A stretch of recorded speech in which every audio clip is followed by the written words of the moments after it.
Hey, Sam Manor from Little's Travel Restraints. Yep, today we're down at Smeaton Grange. I'm working with the engineer today. It's actually his vehicle. And we're working on a U-Butte Classic, a 1957 Chevy Belair.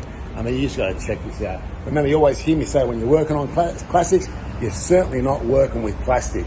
You know, have a look at the front of this. I mean, out there, gorgeous car. Anyway, so we're here today. What we're going to do is put some seatbelts in here.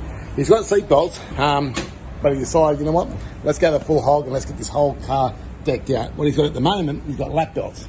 I mean, lap belts in the front there, it's not what's going to happen. So we're changing all this. It's still going red, and we're going to be putting some retractables up the top there.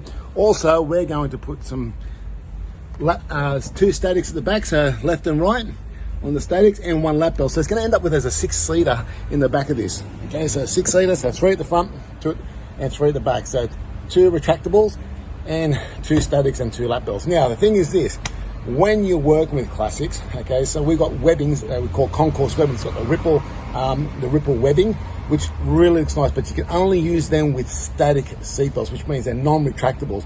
But because we're going retractables at the front here, they're going to be just a standard kind of belt. If you look at that there, you can see the kind of standard belt, the standard webbing.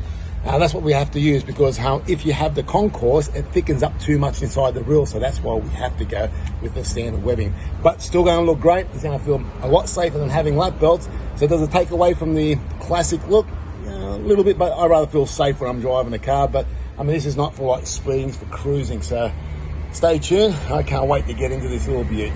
I'm Sam, we'll catch you soon.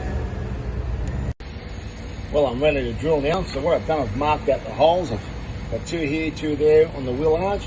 I've also drilled a pilot drill hole through here, because what I want to do is get underneath the car and have a look, make sure there's no fuel line or brake line. So I'm not going to go through anything, make sure it's all clear, make sure I'm not drilling through anything that I shouldn't be drilling through. So now I'm going to drill all the holes here and get ready to do the top.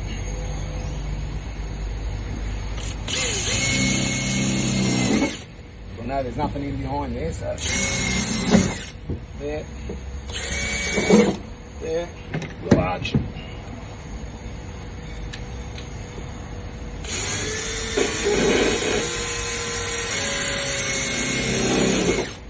Beautiful.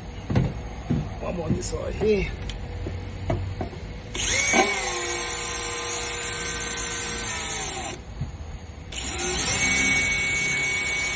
It's hot today. That's done. What I'll do is mark the top, and then I'll go through, put all the 7/16 holes through there, and get ready to plate this all up. Now, when we're doing the top, it's important to know that the back seat sits away from the back of the parcel shop. So when you're putting statics in there, you want to make sure you're back far enough, so that way where the seatbelt clip is, that's where it actually hangs from, it's sitting on top of the seat. So that way when we're finished and we bring the buckle up, we want to make sure it hangs on there, so it looks really neat, so it's sitting there nice and flat on the actual top of the seat. So if we go back far enough, that's where we'll drill it, make sure it's in line to where it's at the bottom there, at the bottom of the wheel arch there, and we're ready to go. Then I can drill everything up, and moving forward, put these belts in the back. Right angle drill, both right angle, one smaller than the other.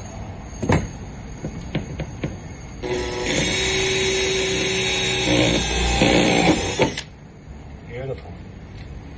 And to get my step drill, I love this drill. This drill bit. Everyone's got to have a step drill, especially when you're working in kind of tight places up here. It'll help if you tighten it up.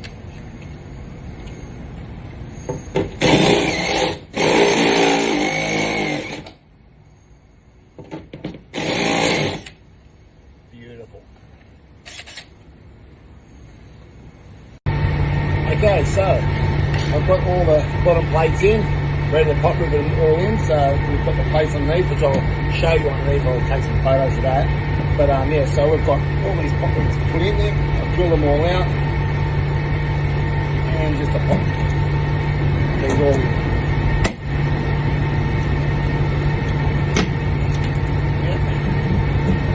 We'll just keep going all the way through, get it done. So I'll make all this happen.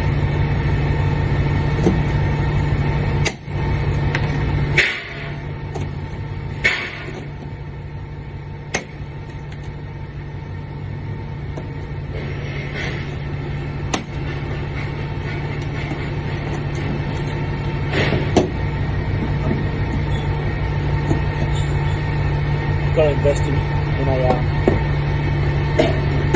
battery operated heater. Hot room gun. This.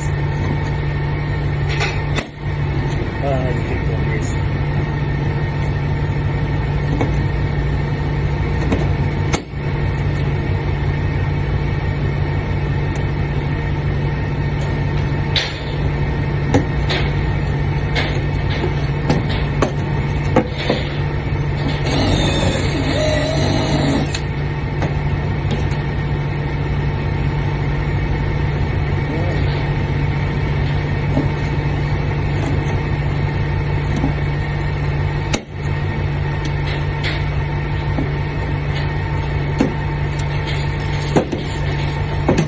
That's done.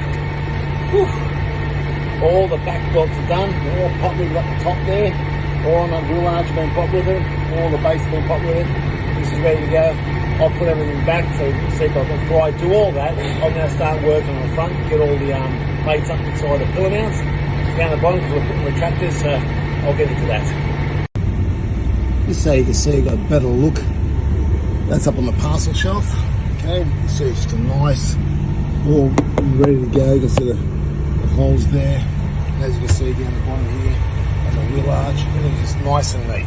Okay, so there they are. So on that side, so that's all been popped with it, ready to go. It just makes it easier when you're putting things away. Make things much easier when you're popping things up. So now I'll start the pillars here, ready to go.